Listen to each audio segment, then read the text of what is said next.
नमस्कार दोस्तों, कैसे हो आप लोग। आशा करता हूँ आप लोग बिल्कुल बढ़िया होंगे।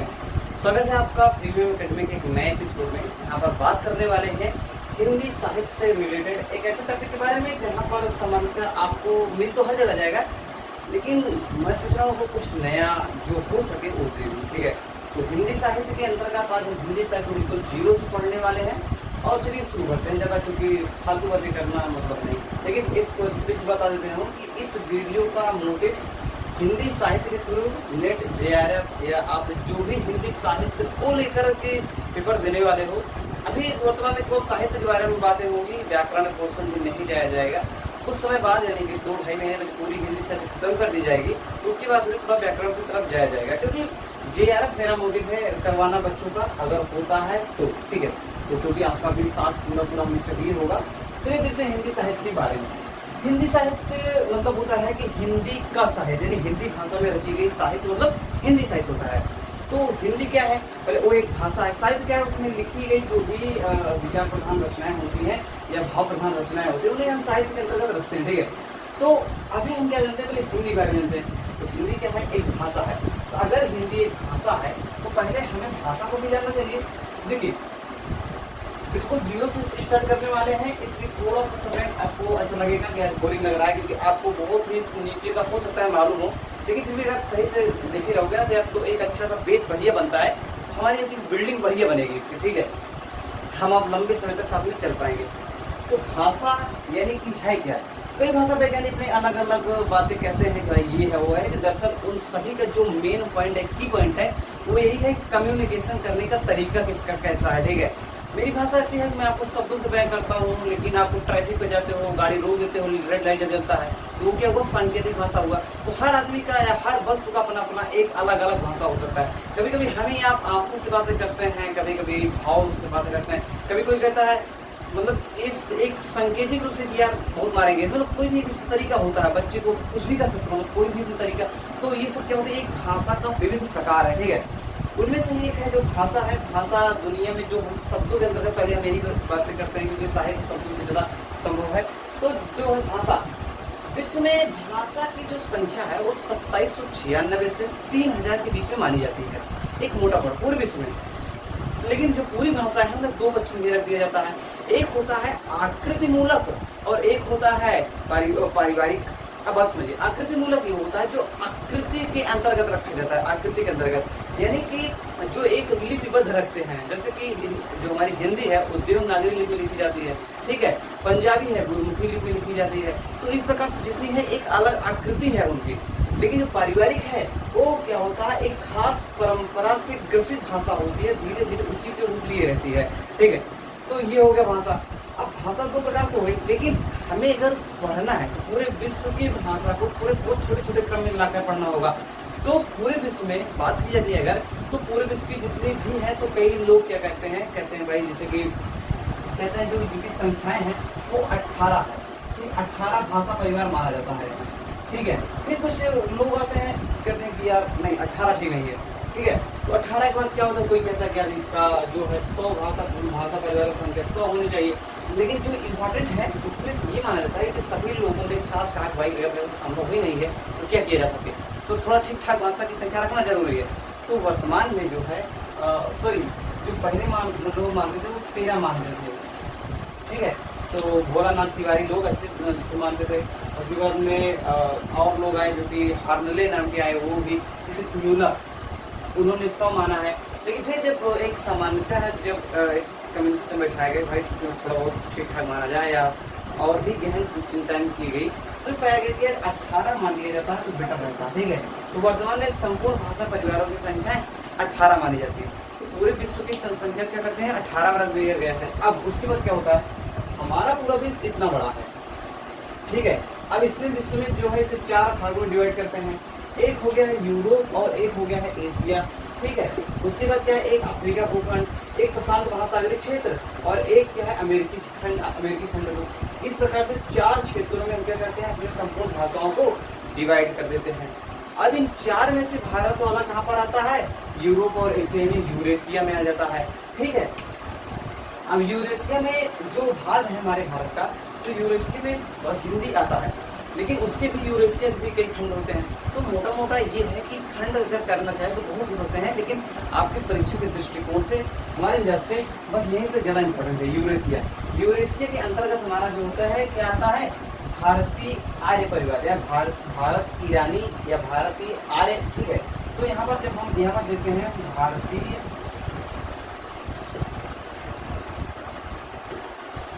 आर्य भाषा, ठीक है। तो भारतीय आर्य भाषा, यहाँ से हम क्या पढ़ते हैं कि हमारे भारत में उपस्थित संपूर्ण भाषाओं का यहाँ से जानकारी मिलना स्टार्ट हो जाता है, मतलब इसके अंतर्गत सब आने लगते हैं। अब ये क्या होता है, ये 3 भागों में डिवाइड हो जाता है।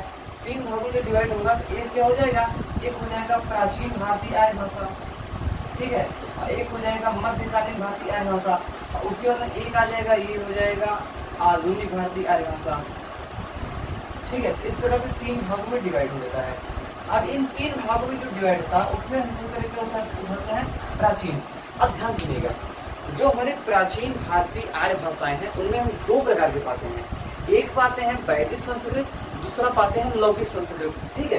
तो हमारा जो वैदिक संस्कृत है, यानी जो वैदिक संस्कृत का भाग है, वैदिक संस्कृत भाग है, इसकी टाइम पीरियड 1500 ईसा पूर्व से, ठीक है, 1500 ईसा पूर्व से 1000 ईसा पूर्व तक यहाँ पर हम पाते हैं इसको देखने को कि भाई यहाँ तक हमारा क्या है, वैदिक संस्कृत है।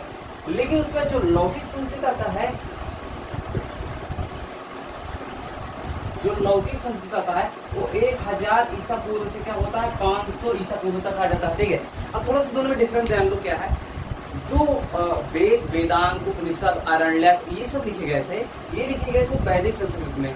लेकिन उसके बाद वाला भाग जो साहित्य कोश लिखा गया था, जैसे कि महाकवि वाल्मीकि ने अभिज्ञान शाकुंतलम रामायण लिखा था, वेद व्यास ने महाभारत लिखा था, कालिदास ने अभिज्ञान शाकुंतलम विक्रमोर्वशीय, ये जितनी भी चीजें लिखी गई जो साहित्य के अंतर्गत आती हैं वो सभी लौकिक संस्कृत में लिखी गई थी, ठीक है। इसमें वर्णों की संख्या 52 मानी जाती है, जो कि बताया गया है। और यहाँ पर क्या है, 4 का लोप हो जाता है तो 48 हो जाती है। खैर कुछ नहीं जाता, लेकिन फिर भी जानते रहो, कोई दिक्कत है नहीं। अब ये क्या हो गए, ये हो गया प्राचीन भारतीय आर्य भाषा। अब आते हैं मध्यकालीन आर्य भाषा में, ठीक है। मध्यकालीन आर्य भाषा किसके अंतर्गत आता है, इसके अंतर्गत 4 आते हैं, बहुत इंपॉर्टेंट याद रखिएगा। अब यहाँ से पहला क्या आता है, पहला आता है पाली, ठीक है। दूसरा क्या आता है, प्राकृत, तीसरा आता है अपभ्रंश, चौथा आता है अवहट्ट। ध्यान दीजिएगा, जो पाली है उसका टाइम पीरियड क्या है, 500 ईसा पूर्व से 1 ईस्वी तक। ध्यान दीजिएगा क्या कह रहे हैं, 500 ईसा पूर्व से 1 ईस्वी तक है, ठीक है, इसका टाइम पीरियड। प्राकृत का 1 ईस्वी से 500 ईस्वी तक है, ठीक है। अपभ्रंश का क्या है, अपभ्रंश का देखो, जो अपभ्रंश का है मोटा मोटा कहीं कहीं कुछ और भी मिल जाता है, तो यहाँ पर लेकिन इसमें मान लीजिए कि 500 से 1000 इसमें मान लीजिए ये है। और उसके बाद में लेकिन खैर इसका अपभ्रंश का जो प्रयोग है ये थोड़ा और 15वीं सदी तक होता ही रहा था, लेकिन बहुत ही कम मात्रा मिलता था। तो एकाध कोई ऐसे आते थे जो कि यूज करते थे, इससे भाषा को थोड़ा अच्छा लगता होगा, तो ये सबसे देखने मिलता है। अब ये तो होगा टाइम पीरियड, लेकिन थोड़ा पाली के बारे में जानते हैं। देखो पाली मतलब होता है पल्ली, सबसे इसकी उत्पत्ति हुई है। कई भाषा वैज्ञानिक आते हैं जो कि अलग अलग शब्दों को बताते हैं कि यार किससे इसकी उत्पत्ति हुई, इससे इसकी उत्पत्ति हुई होगी, लेकिन दरअसल ऐसा है नहीं। जो पल्ली शब्द है उससे इसकी उत्पत्ति मानी जाती है। पल्ली मतलब होता है कि ग्राम, और पल्ली भाषा मतलब होता है ग्राम की भाषा, यानी कि गाँव वाली भाषा, तो इसको क्या माना जाता है, पाली। तो एक आदमी हुए आचार्य दंडी, तो दंडी ने इसे क्या कहा था, अभीरों की भाषा। पाली को किसने अभीरों की भाषा कहा था, तो आचार्य दंडी ने। उसके बाद आते हैं भरत मुनि। भरत मुनि ने इसे अभिरोक्ति कहा था, और हेमचंद्र ने इसे ग्राम भाषा कहा था, ठीक है। इन चीजों को पाली का सबसे ज्यादा महत्व इस वजह से है क्योंकि इसमें बौद्ध साहित्य रचे गए थे। कहीं भी क्वेश्चन पूछता है कि यार बौद्ध साहित्य किस भाषा में रचा गया था, तो इस वजह से अगर आपको मालूम नहीं रहेगा इस जगह पर आप कंफ्यूज हो जाओगे और थोड़ा सा दिक्कत हो जाएगी। तो बौद्ध साहित्य इसमें लिखी गई थी, लेकिन कौन कौन, देखो एक है जो त्रिपिटक है इनका। त्रिपिटक ग्रंथ में कौन आता है, विनय पिटक, सुत्त पिटक और अभिनव पिटक। सबसे पहले आता है सुत्त पिटक। सुत्त पिटक में हुआ क्या था कि इनका जितना भी उपदेश था, किसका, गौतम बुद्ध का जितना उपदेश था वो सब सुत्त पिटक में रखे गए थे। विनय पिटक में ये कहा गया था भाई जो आपका संघ होगा, जो आपकी संस्थाएं हैं वो कैसे चलेंगी, तो इस वजह से इसका जो नाम है जो भी है विनय पिटक में, ये कैसे चलेंगे आप, उसको रखा गया है। बचा अभिधम्म पिटक। अभिधम्म में ये जितने भी उपदेश दिए थे, ठीक है, उन सबको क्या किया गया था, विश्लेषण में लाया गया था, उन्हें समझाया गया था कि कब कहाँ क्या कैसे करना है। एक वो भी मतलब पहले का ही एक दूसरा रूप है, एक प्रकार से मान सकते हो। तो पाली ये चीज हो गया। पाली में दो बढ़िया चीजें मिलती हैं, एक है महर्षि आचार्य बुद्ध की रचना है विशुद्धिमग्ग। विशुद्धिमग्ग को बौद्ध साहित्य का कोश कहा जाता है, ठीक है, ध्यान दीजिए, बौद्ध साहित्य का कोश कहा जाता है विशुद्धिमग्ग को, जो कि किसने लिखा है, विशुद्धिमग्ग को आचार्य बुद्ध को। याद रख लीजिए इसे। उसके बाद दो और लोग आते हैं, एक आचार्य एक चैन आते हैं, एक दो मुगलानी आते हैं। ये दोनों का अपना अपना एक व्याकरण है। आज का चैन व्याकरण है, मुगलान का मुगलान व्याकरण है, ठीक है। तो इस प्रकार से हम पाते हैं कि ये सब क्या है, पाली में ही रचित गई। पाली में दो तीन चीजें आती हैं, जैसे कि संस्कृत में जो नपुंसक लिंग और द्विवचन होता था, इन दोनों का यहाँ पर लोप हो जाता है। उसके बाद में यहाँ पर क्या होता है, जो संस्कृत में व्यंजनांत कोई वाक्य होता था जिसके अंदर व्यंजन होता था, जैसे जगत ताकि नीचे हलंत होता था, ठीक है, जैसे देखो जगत, ठीक है, ये जगत हलंत है। तो होता क्या था कि जब वो पाली में आया था, सॉरी, तो वो क्या हुआ कि ये हलंत हट गया, अब क्या हो गया, सरांत होने लगा। तो इस प्रकार से कई छेड़खानियां की गई थी इसके साथ में। अब ये आपका हो चुका है पाली भाषा। अब आते हैं हम आपके प्राकृत में। प्राकृतिक एक ईस्वी से 500 ईस्वी तक है, ध्यान दीजिएगा, ईसा को नहीं कह रहे हैं, ईस्वी तक प्राकृत है। प्राकृति जो हमारी भाषा है उसके संदर्भ पाओगे कि इसकी सबसे पहले वर्णन कहाँ मिलती है या है क्या है, पहले इसके बारे में थोड़ा सा हम जान लेते हैं। तो प्रकृति का दो तीन रूप दिखाई देता है, जैसे कि कुछ भाषा वैज्ञानिक कहते हैं कि जो पाली है ये हल्का सा, मतलब कि प्रकृति तक तो नहीं आया था लेकिन बस थोड़ा सा बहुत विचलित हुआ था, तो उसे क्या कहते हैं, ये हल्का फुल्का वही प्राकृत का ही रूप लिए रहता था, सॉरी पाली का ही रूप ले रहा था। तो जो वो वाले टाइम पीरियड है, तो उसे लोगों ने क्या किया, जैसे ये टाइम पीरियड यहाँ से पाली है और यहाँ तक अपभ्रंश शुरू हो जाता है, ये जो बीच की स्थिति है इसे प्राकृत कहा। लेकिन प्राकृत में भी तीन प्रकार हम देख पाते हैं। एक जो ये पोर्शन है जहाँ पर पाली का थोड़ा बहुत अंश लिए था, जिसे हम क्या कहते हैं प्रथम प्राकृत मानते हैं। दूसरे को जो कि द्वितीय है उसे हम द्वितीय प्राकृत मानते हैं। तृतीय को तृतीय प्राकृत मानते हैं, जहाँ से हम अपभ्रंश की स्टार्टिंग मान लेते हैं। तो साहित्यिक दृष्टि से अगर देखा जाए तो द्वितीय जो प्राकृत है इसे साहित्यिक प्राकृतिक भी कहते हैं, ठीक है। तो खास करके इतना ही इम्पोर्टेंट है इसके बारे में। प्राकृत में एक दो रचनाएं बहुत इंपॉर्टेंट वाली जान लीजिए। प्राकृत में एक रचना हुई थी, एक रचना का है आचार्य प्रकृत प्रकाश लिखने वाले हैं, एक आचार्य है वररुच, ठीक है, देख देते हैं वररुचि। वररुच ने एक रचना लिखा है प्रकृत प्रकाश, ठीक है। तो ये एक प्रकार से मान सकते हैं व्याकरण वाला पोर्शन है। उसके बाद हेमचंद्र नाम की एक रचना का एक बहुत बड़े 30 मार्क खास कह सकते हो, क्योंकि इन्हें प्रकृत का पाणिनि कहा जाता है, बहुत बड़े ये व्याकरण करता है। तो इनकी भी रचना है प्राकृतिक व्याकरण नाम से है, जिसमें इन्होंने एक इसकी एक भाषा है जिसे चूलिका पैसाची कहा था, और चूलिका पैसाची को आचार्य दंडी ने भूत भाषा कहा है, याद रखिएगा, बहुत इंपॉर्टेंट है, ठीक है। तो यहाँ पर हम पाते हैं कि धीरे धीरे प्राकृत का भी हम यहाँ पर खत्म कर चुके हैं, मोटा मोटा, बहुत ज़्यादा गहराई भी जाना नहीं है, क्योंकि भी जब रचनाएं मिलेगी आगे चल के पढ़ने को तब ज़्यादा मजा आएगा पढ़ने में। अब आइए अपभ्रंश। अपभ्रंश क्या है, 500 ईस्वी से 1000 ईस्वी तक था। लेकिन ध्यान दीजिएगा, जो अपभ्रंश आप देखते हो इसे अपभ्रंश और अवहट दोनों के संदर्भ में लिया जाता है, दोनों का टाइम पीरियड यही मान लिया जाता है। अपभ्रंश और अवहट दोनों को एक साथ कंबाइंड कर दिया जाता है, जो कि मुझे पता नहीं है कि क्यों ऐसा किया जाता है, क्योंकि जो अपभ्रंश एक अलग भाषा है, अवहट एक अलग भाषा है। जो अवहट जो है पूर्णतः विकसित नहीं हुई थी, या कह सकते हो एक प्रकार से, जिसका बहुत ही कम मात्रा में आता है, जैसे कि विद्यापति की एक रचना है पदावली, उसमें कहीं न कहीं मिल जाता है अवहट का, और एक दो रचनाएं और अच्छी हैं जहाँ पर इसका वर्णन मिलता है, बढ़िया, मतलब ठीक ठाक था। लेकिन अपभ्रंश के बारे में बढ़िया चीजें मिलती हैं।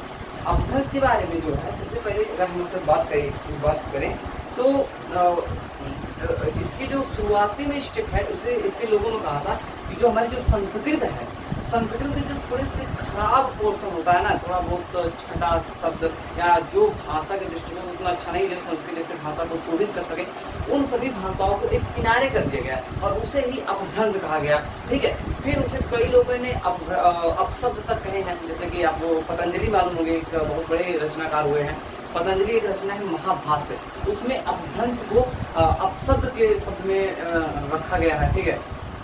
तो इस प्रकार से कई और लोग हैं जिन्होंने अपभ्रंश के लिए अपने अपने अनुसार एक एक नए शब्द को भी दिए गए हैं। आचार्य रामचंद्र शुक्ल ने इसके बारे में बड़ी अच्छी बात बताई है कि वाल्मीकि राजा धारसेन द्वितीय एक है, उनके पिता के बारे में बताया गया है कि बहुत ही अच्छे और 3 भाषाओं के बहुत बड़े जानकार हैं, और सबसे पहल वहीं पर उनका वर्णन मिलता है कि अपभ्रंश के जानकार है।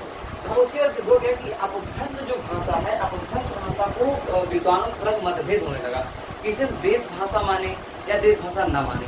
इसका कारण ये है कि इसकी जो बनावट है, उन्हें लग रहा था कहीं कुछ इसमें हेर फेर हो सकता है, कुछ बाहरी हस्तक्षेप का। तो कुछ भाषा वैज्ञानिक अलग अलग अपनी अपनी स्थिति में परिवर्तित हो गए। तो उनमें से हम आपको बताते हैं कुछ लोग इस प्रकार से हुए, कुछ हुए जो कहते हैं कि ये देश भाषा। तो देश भाषा मानने वालों में हम बताते हैं आपको कौन कौन है। देश भाषा आप पाओगे कि जो एक बहुत बड़े आप नाम है आचार्य ग्रियर्सन है, ग्रियर्सन है, पिसल है, उसके बाद भंडारकर हैं, ठीक है। एक दो से और है लेकिन इम्पोर्टेंट है। इन लोगों ने क्या कहा था कि भाई ये जो है ये देश भाषा है।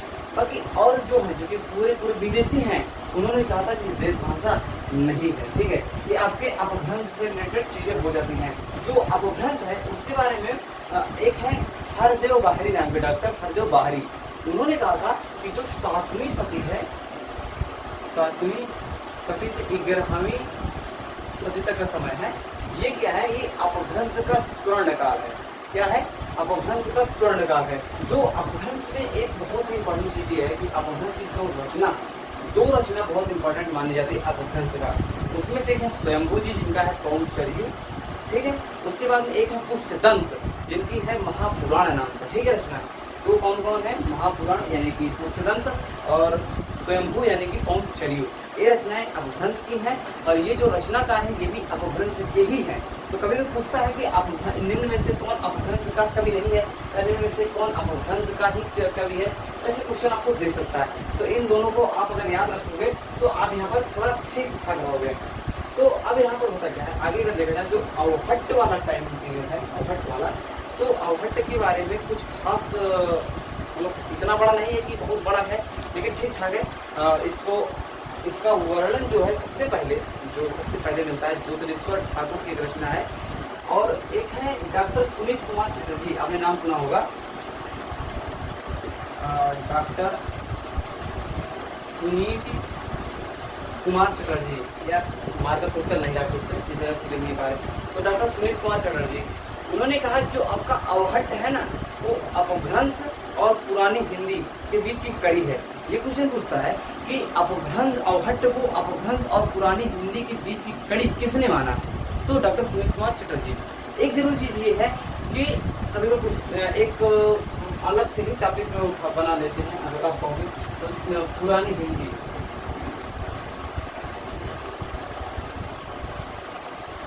ठीक है, पुरानी हिंदी जो है उसको सही से माना है उन्होंने चंद्र शर्मा बुलेरी जी ने। उन्होंने बताया कि जो आपका अपभ्रंश है ना, उसी को हम क्या मान सकते हैं, पुरानी हिंदी। हमारे हिंदी की जो छिटपुट और चीजें हैं वहीं से मिलना स्टार्ट हो जाती हैं।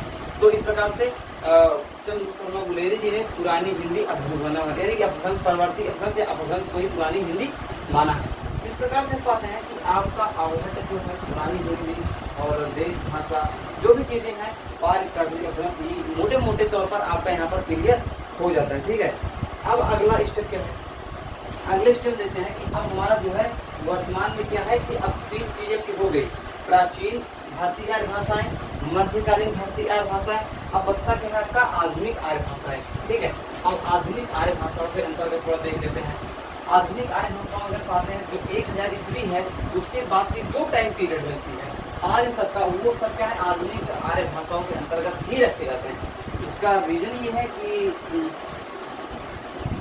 कोई ना कोई भाषा जो है यूज हो ही रहा है और उसके अंदर आधुनिक का नाम ही रख दिया जाता है। तो आधुनिक आर्य भाषाएं हम डाल लेते हैं।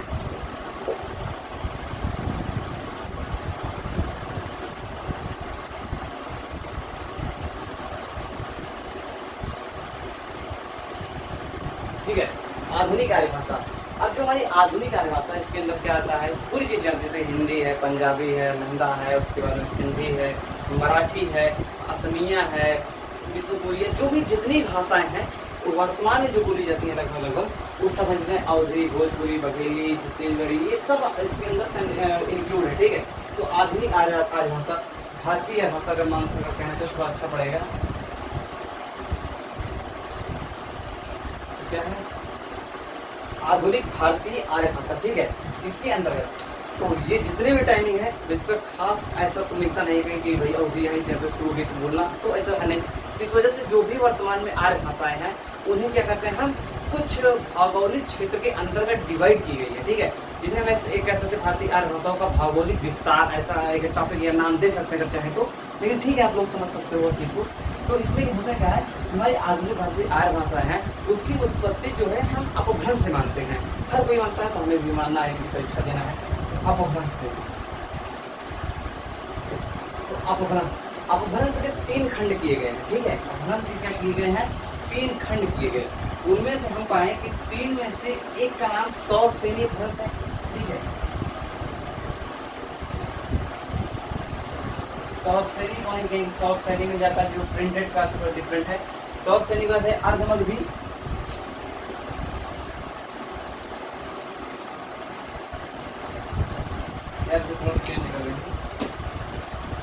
तो ये है अर्धमगधी। उसके बाद क्या आता है, मगधी आता है। क्या आता है, मगधी।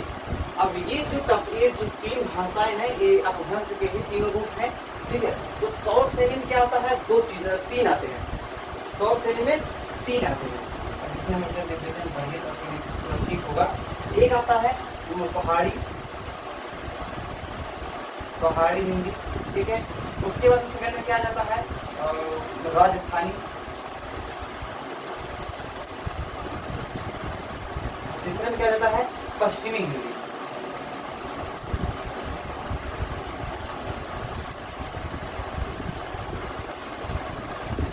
एक बार पढ़िए पूरी बिना कापी कलम लिए, आराम से देखो वीडियो।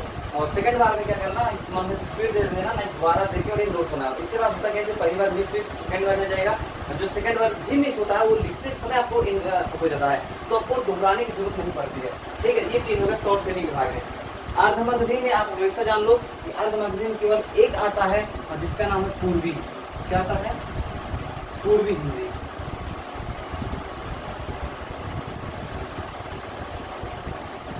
ठीक है, मगधी में केवल एक आता है जो कि है बिहारी हिंदी।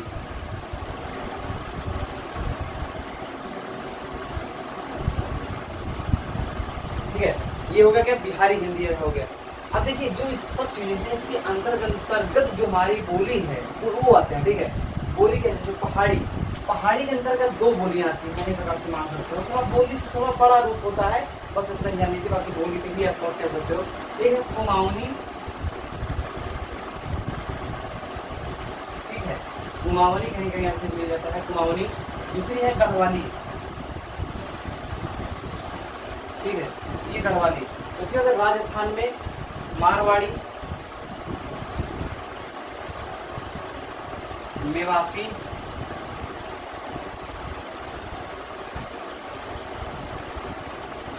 मालवी। ठीक है, और उसके बाद है जयपुरी।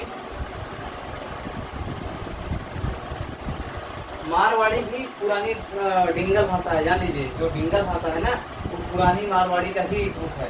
जयपुरी, जयपुर का पहले पुराना नाम ढूंढाड़ था। क्या था, ढूंढाड़, इसलिए से ढूंढाड़ी भी कहते हैं। ठीक है, तो ये हो गया राजस्थानी। अब उसके बाद क्या है, पश्चिमी हिंदी। अच्छा क्वेश्चन जो पूछता है ना वो यहाँ से पूछता है पश्चिमी हिंदी से। पश्चिमी हिंदी के जो रूप है उनमें से एक रूप है ब्रज भाषा। यही पूछता है कि ब्रज भाषा किसका, इसमें कुल 6 बोलियां आती हैं। ब्रज भाषा,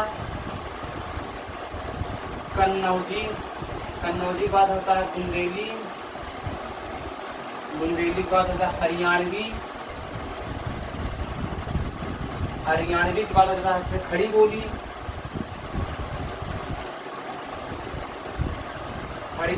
खड़ी बोली के बाद में आ जाता है दक्षिणी।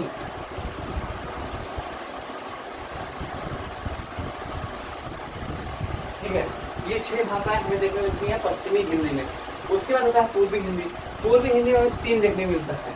पूर्वी हिंदी में कौन कौन देखने को मिलता है? एक है अवधी, छत्तीसगढ़ी और बघेली। ठीक है, क्या क्या? अवधी, छत्तीसगढ़ी और बघेली। बिहारी हिंदी में भी हमें 3 देखने को मिलता है, भोजपुरी, मैथिली और मगही।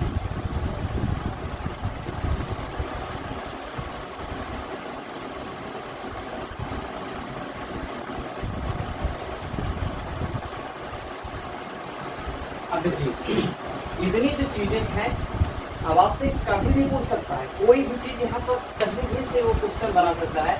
या जो बिहारी हिंदी है उसके अंतर्गत कौन सा बोली नहीं आती है, या इनमें से कौन सी बोली जो है वो बिहारी हिंदी के अंतर्गत आती है, या कह सकता है राजस्थानी के अंतर्गत कौन सी है, या नहीं थी, या कोई नाम इसलिए कन्नौजी दे दिया, या किसके अंतर्गत आती है, किस बोली के अंतर्गत आती है, किस भाषा के अंतर्गत आती है। तो इस प्रकार से आप इससे जरूर याद रखिएगा, ये जो चीजें हैं ये चीज जरूर ही याद रखिएगा। अब थोड़ा सा बारे में जान लेते हैं। जो राजस्थान का ऊपरी इलाका है, ठीक है, तो जो पहाड़ी इलाका है वहाँ पर चलिए पहाड़ी इलाका मोहनी और बड़वाली है, ये सभी दोनों का यहाँ ओकार बोल रहा है, अंत में ओकार अंत था, ओ शब्द की उत्पत्ति जगह होती है। उसके बाद जो है राजस्थान में मारवाड़ी पुरानी डिंगल है, मेवाती, मालवी और जयपुरी, जयपुर है। ब्रज भाषा, ब्रज का नाम होता है चारा गाय या गायों का समूह, ब्रज का अर्थ होता है। ठीक है, तो ये भी जान लीजिए। कन्नौज के आसपास जो एरिया है वहाँ पर कन्नौजी, बुंदेलखंड जो आपका दक्षिण एरिया है बुंदेलखंड में रहता है। हरियाणवी जो हरियाणा के पीछे का एरिया उसे कहते हैं। हरियाणवी जो बोली है उसे जॉर्ज ग्रियर्सन ने बांगरू कहा है। क्या कहा है? बांगरू। याद रखिएगा, एक क्वेश्चन पूछ लेता है कि किसने हरियाणवी को बांगरू कहा, या हरियाणवी को और अन्य किस नाम जाना जाता है, या किसने, ऐसे कई चीज पूछ सकता है। तो क्या है? ये बांगरू नाम से कहा है। हरियाणा को, हरियाणवी को जॉर्ज ग्रियर्सन ने। और इसे जाटू भी कहते हैं। जाटू नाम इसलिए रख सकते हैं कि आप हरियाणा में जाट लोग पाए जाते हैं। ठीक है, तो इसे जाटू भी कहते हैं, बांगरू या जाटू दोनों कहते हैं। हरियाणवी हो गई। खड़ी बोली, खड़ी बोली को कौरवी भी कहा जाता है। ठीक है, और उसके बाद में दक्षिणी जो हिंदी है वो भी है। तो इस प्रकार से बातें हैं। अवधी जो है, अवधी को कोसली या बैसवारी नाम से जाना जाता है। ठीक है, छत्तीसगढ़ी, छत्तीसगढ़ी का क्या है कुछ खास हमें याद नहीं है। बघेली, भोजपुरी, भोजपुरी वाले जान लीजिए कि हिंदी का सबसे ज्यादा लोक भाषा में अगर प्रचलित कोई भाषा देखा जाए, कोई बोली है तो भोजपुरी है पहली चीज। मगही हो गए। मैथिली, मैथिली अगर देखा जाए तो साहित्यिक दृष्टिकोण से बहुत ही ज्यादा समृद्ध भाषा के रूप में मैथिली है। ठीक है, हमारा सर दर्द करने लगा इसको लगाए हुए। अब ये चीज हो गया इतना। अब हम यहाँ पर पाए हैं, अगर हम पूरा ओवरऑल देखें, अगर आप विस्तृत नहीं हुए होंगे कोई भी चीजें, तो आपने यह देखा होगा कि हिंदी हमने क्या किया सबसे पहले कि भाषा शब्द को लिए और भाषा से उत्पत्ति होते होते आपका हिंदी तक जैसे जैसे होकर आपका हिंदी तक हम लेकर आए हैं। और लगभग मुझे जहाँ तक तो भाई मालूम था और लगभग मैंने आपको सब चीजें क्लियर करा दी। अब अगला जो टॉपिक होगा वो होगा कि इसकी जो स्थिति है, या तो कहें हम मान सकते हैं कि जो इसका स्वनिम व्यवस्था है, या तो देखो अगर हो सके आज बताते हैं जो हिंदी की स्वनिम व्यवस्था होता है, या कह सकते हो कि इसका जो थोड़ा बहुत व्याकरण पोर्शन को लेकर रहता है। और उसके बाद होता क्या है कि यही चीज़ों में इसका राजभाषा के अंतर्गत क्या है, संविधान में इसकी स्थिति क्या है, देवनागरी लिपि का बारे में कुछ बात हो जाएगा। उसके बाद में कंप्यूटरीकरण में इसका कितना कितना है, इसका आगे आने वाले वीडियो में बातें की जाएंगी। और याद रखिएगा यहाँ से नंबर आता ही है, आने वाला जो वीडियो मैं तुम्हें बता रहा हूँ वहाँ से भी अच्छे खासे नंबर आते हैं। ठीक है, तो 1-2 नंबर यहाँ से आएगा, 1-2 नंबर वहाँ से आएगा। इस प्रकार से हर एक चैप्टर से अब वर्तमान में क्या है उसका तरीका बदल गया है। हर चैप्टर से 1-2 नंबर, 3 नंबर, 4 नंबर हर चैप्टर पूछता है। लेकिन कैसे थोड़ा, लेकिन इतिहास पोर्शन में वैसे भी अब थोड़ा कम कर रहा है, मैंने देखा कई सालों से। ठीक है, और लेकिन जो भाग है टेस्ट वाला भाग है, यानी कि जो आपके अंतर्गत किताबें लगाई गई हैं, जैसे कि शेखर एक जूनी लगी है, तो ये उपन्यास, इसी प्रकार से और कई चीज 14 उपन्यास लगे हुए हैं, कई चीजें उनके अंदर से बढ़िया क्वेश्चन पूछ रहा है यार। मतलब बढ़िया क्वेश्चन क्या क्या हम लोगों ने बड़ा दिक्कत है, जो बच्चे बहुत ज्यादा पढ़ रहे हैं तो वही कर सकते हैं, नहीं छोटे मोटे तो बस के नहीं है भाई, ये बात मान लीजिए आप, बहुत ज़्यादा डीप जाकर पूछ रहे हैं। इस वजह से हम प्रयास करें जो साहित्य वाला भाग है मोटा मोटा जैसे हो रहा है पूरा पूरा वो डाटा बताकर स्क्रीन के थ्रू और एक टू जेड चीज़ें कवर करके जल्दी से खत्म कर देते हैं। उसके बाद में जो टेस्ट वाला भाग आएगा उसको बहुत ही डीप जाकर एक एक लाइन किसने कौन से इंपॉर्टेंट है, किसने कहा है, कब कहा है, किस लिए कहा है, किसके संदर्भ में कहा है, किसको कहा है, या एक एक शब्द जो भी कुछ नया आता है उसका अर्थ क्या है। जैसे कि आपने देखा होगा महिला आंचल, उसके अंदर कई से शब्द हैं जिसका अर्थ बताते चलना जरूरी होता है, वो सामान्य शब्द है ही नहीं, तो वो भी पूछता है। और इस बार जून 2023 में क्या दिया, उसमें पाया कि भाई एक लाइन पूछा था कि निम्न में से कौन नागमती वियोग खंड के अंतर्गत पंक्ति नहीं है, ठीक है। तो उसमें 3 पंक्ति वियोग खंड के अंतर्गत ही है, एक नहीं है। आप महाराज बताइए, जो पूरा वियोग खंड पढ़ा हो और ठीक से पढ़ा हो और उसके बाद में हर एक लाइन का अर्थ मालूम हो, प्लस तब कहीं जाकर वो क्लियर कर पाएगा। तो थोड़ा मतलब ये है कि इस बार यूजीसी चाह रहा है कि यार आप लोग मेहनत करो, बहुत तगड़ा मेहनत करो। अभी तक पता क्या था, जो लोग टीजीटी पीजीटी की तैयारी करते हैं वो लोग इतिहास क्वेश्चन पूरा रटते हैं, तो सन पूरा रखते हैं। मतलब ये नहीं कह रहा हूँ कि इसको मत रटिएगा या मत याद करिएगा, जरूरी याद करना, तो क्या करोगे भाई, करना पड़ेगा, नहीं पूछ लिए तो क्या करोगे। तो वहाँ लेकिन अब ज़्यादा क्वेश्चन दे रहा है, तो यहाँ अगर थोड़ी बहुत गलतियाँ भी हो जाती हैं तो ठीक ठाक है, लेकिन वहाँ पर गलती नहीं होनी चाहिए टेस्ट वाले क्वेश्चन में, वो ज़्यादा इंपॉर्टेंट है। तो ऐसा करते वीडियो को अच्छा लगा होगा, लाइक इच्छा हो कर दीजिएगा, मन कहे तो शेयर भी कर दीजिएगा, मन कहे तो आने वाली वीडियो बेहद ही इंटरेस्टेड है, जहाँ पर हम आपको जीके की भी तैयारी कराएंगे बहुत ही अच्छी तरीके से। हमारा बेहद ही फेवरेट टॉपिक है जीएस, और करंट की भी तैयारी कराएंगे आगे आने वाले समय में। लेकिन सोच रहे हैं थोड़ा परीक्षा के दृष्टिकोण से जल्दी जल्दी सब चीज़ों को बढ़िया कवर कर लिया जाए, जहाँ पर एक भी चीज़ें न छूटे। मिलते हैं नए वीडियो पर, तब तक के लिए जी जय हिंद, वंदे मातरम।